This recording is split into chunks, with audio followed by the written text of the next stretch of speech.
Correspondents and private teachers అందరూ కలిసి మన ఎమ్మెల్యే గారిని సన్మానం చేయాలనుకుంటున్నారు. దయచేసి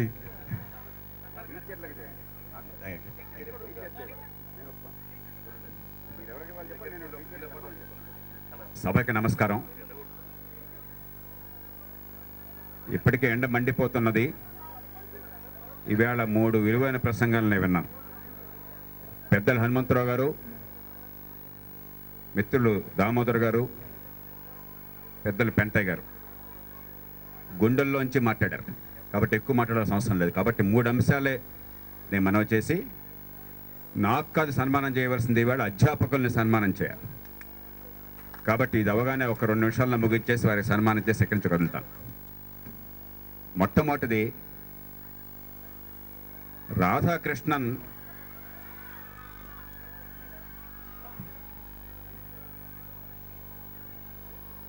రాధాకృష్ణన్కి ఏమీ కులం బలం లేదు, ఆయన కులం ఓట్లు లేవు. ఉన్నాయేమన్నా? ఆయన మన తెలుగువాడు కాదు. పుట్టింది పెరిగింది కొంతకాలం తిరుపతిలో ఉన్నా కాబట్టి మనం తెలుగువాడు అంటున్నాం. ఆయన పుట్టింది తమిళనాడులో తిరుత్తణిలో. ఆయనకేమీ రాజకీయ పార్టీ అండలేదు. రేపొద్దున ఆ విగ్రహాన్ని ఎవరు నా తన్నాడు అనుకోండి, ఎవడు ఆయన కోసం ధర్నా చేయడు. నేను మీకు గ్యారంటీ ఇస్తాను. పాపం ఆయనకి ఎక్కడుంది గౌరవం? ఎవరు పట్టించుకుంటారు? కానీ ఎందుకు మనం వాళ్ళు గౌరవించుకుంటున్నాం? ఎప్పుడో 1888 సంవత్సరంలో 1888లో ఈవేళ రోజు అంటే 124 సంవత్సరాలు పూర్తయినాయి. ఈవేళ 125వ జన్మదినోత్సవం. ఎందుకు గుర్తుంచుకుంటున్నాము అంటే, వేల సంవత్సరాల మన చరిత్రలో ఒక గురువుకి ఎలాంటి గౌరవాన్ని మనం ఇస్తామో ఆ గౌరవానికి అర్హమైన వాడు, పాండిత్యంతో పాటు బిడ్డల పట్ల మమకారం ఉన్నవాడు, ఈ దేశానికి అకుంఠితమైన దీక్షతో కులం, వర్గం, మతం, ప్రాంతం ఇవన్నీ కూడా త్యజించి నిరంతరం దేశం కోసం కృషి చేసినవాడు. కాబట్టి ఈవేళ విగ్రహం పెట్టుకున్నాం.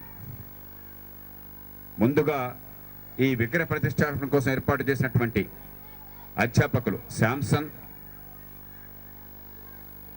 రమేష్, పాపారావు, ఇతర అధ్యాపక బృందం, వారందరికీ అండగా నిలిచి ఏర్పాటు చేసిన నాగిరెడ్డి సోదరుడు, వీరందరినీ కూడా వారితో పాటు 7 పాఠశాలల కరెస్పాండెంట్స్, ఆ యాజమాన్యాలు, మళ్ళీ వాళ్ళ ప్రాంగణంలో కూడా పెట్టలా, ఎక్కడో ప్రభుత్వ స్కూల్ ప్రాంగణంలో పెట్టడం కోసం ప్రైవేటు స్కూల్లో అధ్యాపకులంతా కలిసి వచ్చారు.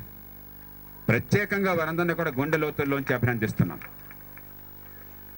అధ్యాపక వృత్తికి, విద్యా వ్యాసంగానికి గౌరవం ఇచ్చే ప్రయత్నాన్ని మీరు చేశారు. ఒక్కసారి వెన్ను తట్టే ప్రయత్నం చేశారు. మిమ్మల్ని అందరూ చూసి గర్వపడుతున్నాను, మనసారా అభినందిస్తున్నాను. రెండవది, ఇందాక దామోదర్ గారు చెప్పారు, ఏడాదికి ఒకసారి అధ్యాపకుని తలుచుకుని గౌరవించుకున్నామని చెప్తే సరిపోదు. రాధాకృష్ణ గారు రాష్ట్రపతిగా ఉండగా నేను స్కూల్లో ఉన్నాను. ఆయన ఉపరాష్ట్రపతిగా ఉండగా నేను స్కూల్లో చేరాను కింది స్థాయిలో. ఆయన రాష్ట్రపతి ఉండగా మొత్తం స్కూల్లో ఉన్నాను. 5 సంవత్సరాల పాటు కూడా నేను స్కూళ్ళలో ఉన్నాను. 69లో చాలా చిన్న వయసులో స్కూల్ నుంచి బయటపడ్డాను. ప్రతి అధ్యాపకుడు అంటే ఆయనకు ఆ రోజుల్లో జీతం 70 రూపాయలు ఉండేది అంతే. కానీ ఊళ్ళో అందరూ కూడా, విద్యార్థులే కాదు, తల్లిదండ్రులు, ఊళ్ళో ఉన్న పెద్ద చిన్న, ఊరు మున్సిపల్ కావచ్చు, కరణం కావచ్చు, ఊరి సర్పంచ్ కావచ్చు, మోతుబరి రైతులు కావచ్చు, ఆ ఊరి నుంచి ఉద్యోగాల్లో ఉన్న అధికారులు కావచ్చు, పెద్ద నాయకులు కావచ్చు, ఒక టీచర్ రోడ్డుని వెళుతున్నారని చెప్పంటే ఎంతో భయంతో, భక్తితో, శ్రద్ధతో నుంచునేవాడు. అపారమైన గౌరవాన్ని చూపెట్టేవాడు. దామోదర్ ఇందాక చెప్పినట్లుగా, మా పిల్లల్ని తిట్టామంట కదని చెప్పిన ఏ గాడిద నోరు చేసుకోవాలి, వాళ్ళు గాడిదలే.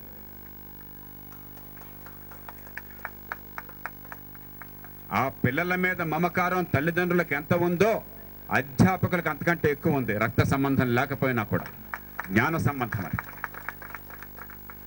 ఈవేళ ఈ దేశంలో, ప్రపంచంలో ఓ గొప్ప మనిషి, మంచి మనిషి, 10 మందికి పనికొచ్చే పని ఏమన్నా చేశాడు, చేస్తున్నాడంటే దాని వెనకాల ఒకరో 10 మంది అధ్యాపకుల చాలా ఉన్నది. ఓ రాధాకృష్ణన్ కావచ్చు, ఓ అబ్దుల్ కలాం కావచ్చు, ఓ డాక్టర్ మన్మోహన్ సింగ్ కావచ్చు, గత కాలంలో ఓ సర్దార్ పటేల్ కావచ్చు, ఓ నెహ్రూ కావచ్చు, ఓ గాంధీ కావచ్చు, ఓ అంబేద్కర్ కావచ్చు.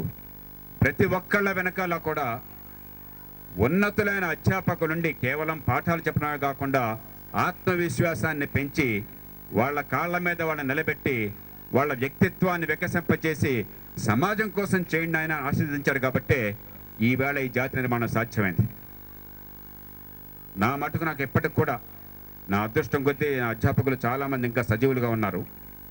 నా స్కూల్లో పాఠాలు చెప్పిన అధ్యాపకులు ఇంకాను ఇప్పటికి కూడా వాళ్ళు ఎక్కడ కనిపించినప్పుడు అపారమైన భక్తితో నేను నమస్కారం పెట్టి వారి కుశల ప్రశ్న కనుక్కుంటాం.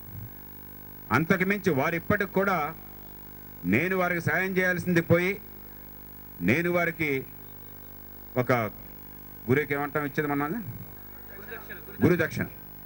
గురుదక్షిణ ఇచ్చేది పోయి వారు నాకు నాయనా నువ్వు దేశం కోసం పనిచేస్తున్నావు, మీ వెనకాలనే ఉన్నా అని చెప్పిన వాళ్ళు నాకు సాయం చేస్తుంటారు ఇప్పటికి కూడా.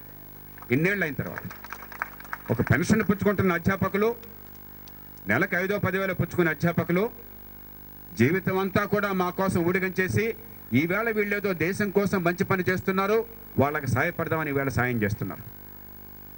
వారందరి పట్ల కృతజ్ఞతతో నా గుండె ద్రవిస్తుంది, కళ్ళు చెమరుస్తాయి. అధ్యాపకుల్ని గౌరవించటం ఒక నాగరిక సమాజం మౌలికమైన సంస్కృతి.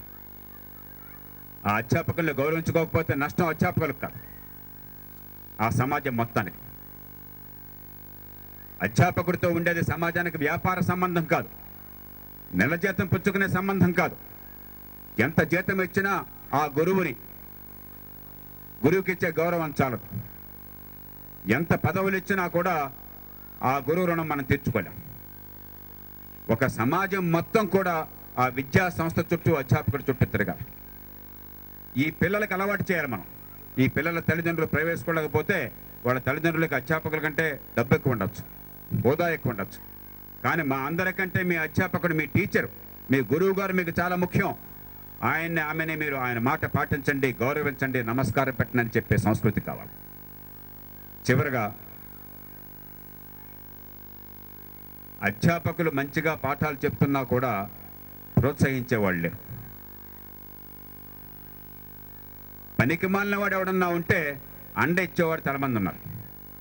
వాడు వెనకాల ఈ పార్టీ వాడు ఆ పార్టీ వాడు చేరతాడు.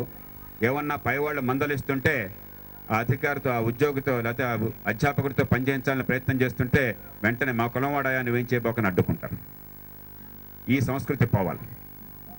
ఈవేళ స్కూళ్ళల్లో పిల్లల్ని పెడుతున్నా మనం, ప్రైవేట్ స్కూల్ కావచ్చు, గవర్నమెంట్ స్కూల్ కావచ్చు, పిల్లల్ని పెడుతున్నా కూడా ప్రపంచంలో పాఠశాల విద్యలో అట్టడుగు నుంచి 2వ స్థానంలో ఉన్నాం మనం. 74 దేశాల మధ్య సర్వే చేస్తే ప్రపంచం మొత్తంలో అడుగు నుంచి 2వ స్థానంలో. 15 ఏళ్ల వయసులో ఈ పిల్లలు ఏం నేర్చుకుంటున్నారని చెప్పని ప్రపంచమంతా సర్వే చేస్తే చైనా మొట్టమొదటి స్థానంలో ఉంది. అడుగు నుంచి 2వ స్థానంలో భారతదేశం ఉన్నది.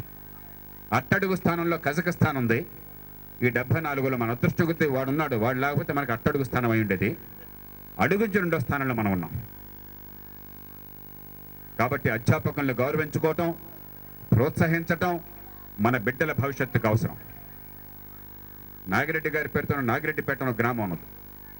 ఆ మధ్య ఆ గ్రామంలో స్కూల్కి వెళ్ళిన రైతు సత్యాగ్రహంలో పాలు పంచుకుంటూ రైతులకు స్వేచ్ఛ కావాలి, ఈ ధాన్యాన్ని ఎక్కడ రేటు అక్కడ అమ్ముకునే అవకాశం ఉండాలని చెప్పిన పోరాడుతూ అక్కడికి వెళ్ళినప్పుడు దారిలో స్కూల్ కనిపిస్తే ఎవరికి ముందు చెప్పకుండా అకస్మాత్తుగా వెళ్ళాను. 10వ తరగతి పిల్లలతో నేను కూర్చున్నాను, ఆడపిల్లలతో 65 మంది పిల్లలు. చాలా కష్టమైన ప్రశ్న అడిగాను ఆ స్థాయికి.